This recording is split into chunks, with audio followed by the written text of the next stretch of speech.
नमस्कार, मैं हूँ उषा जैन भटनागर। पॉडकास्ट दिल से पर आप सबका फिर से स्वागत है।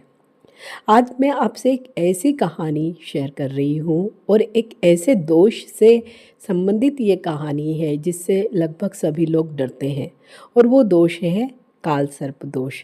अवश्य ही सुना होगा जिसको भी ज्योतिष में इंटरेस्ट है या रुचि है। तो ये जो काल सर्प दोष है, जब भी काल सर्प दोष बनता है इसका मतलब है कि सभी ग्रह राहु और केतु के बीच में आ गए हैं। मीन्स राहु मुख और केतु उसकी पूंछ, इन सब के बीच में जो अन्य 7 ग्रह आ जाते हैं आपकी जन्म पत्रिका में, तो काल सर्प दोष का निर्माण होता है। और जब भी काल सर्प दोष बन जाता है किसी की भी कुंडली में, तो उसके जीवन में एक प्रकार से सांप सीढ़ी का खेल ही प्रारंभ हो जाता है। कभी आप बिल्कुल टॉप पर और अचानक ही कुछ हो गया जीवन में, जैसे सांप काट लेता है सांप सीढ़ी के गेम में, बिल्कुल उसी तरह से आप धड़ाम से ज़मीन पर आ जाते हैं। मीन्स जीवन में सततता या निरंतरता नहीं रह पाती है। तो इस काल सर्प दोष के निवारण के लिए कई विधियाँ ज्योतिष आपको सजेस्ट करते हैं, लेकिन इससे संबंधित एक कहानी मैं आपको यहाँ पर सुनाना चाह रही हूँ। महादेव ने काल सर्प दोष को कैसे नियंत्रित किया। जब भी काल सर्प दोष की पूजा की जाती है तो भगवान शंकर, भगवान भोलेनाथ की ही पूजा की जाती है। तो सुनते हैं ये कहानी कि आखिर महादेव ने काल सर्प दोष को कैसे नियंत्रित किया।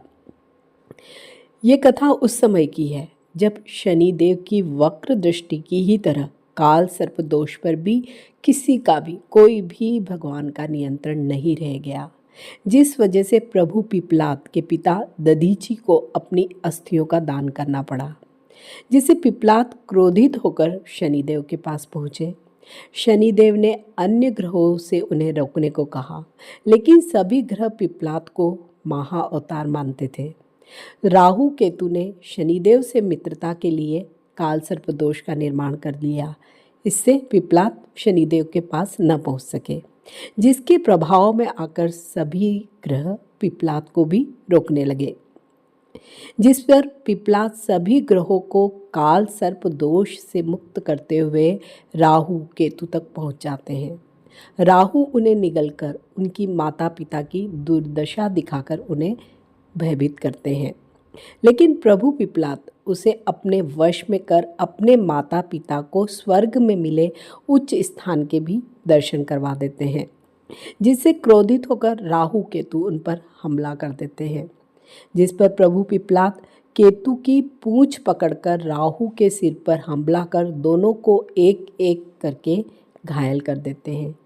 जिसके बाद राहु और केतु समझ जाते हैं कि प्रभु पिपलाद ही महादेव के अवतार हैं।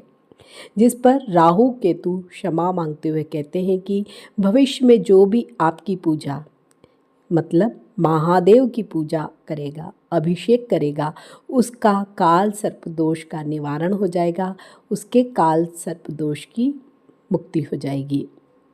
तो प्रभु पिपलाद इस दोष को नियंत्रित करने के बाद शनिदेव के पास गए और उनसे भी यह प्रार्थना करी कि आप जब भी कोई व्यक्ति काल सर्प दोष से पीड़ित हो तो आप राहु और केतु से उसकी रक्षा करें। है ना कितनी अद्भुत कहानी। हमारे पौराणिक ग्रंथों में हर कहानी कहीं न कहीं आज वर्तमान समय से जुड़ी हुई है और उन कहानियों को आप तक पहुंचाना ही मेरा लक्ष्य है। अगर कहानी अच्छी लगती है तो इसे लाइक कीजिए, मेरे चैनल को सब्सक्राइब कीजिए। मिलते हैं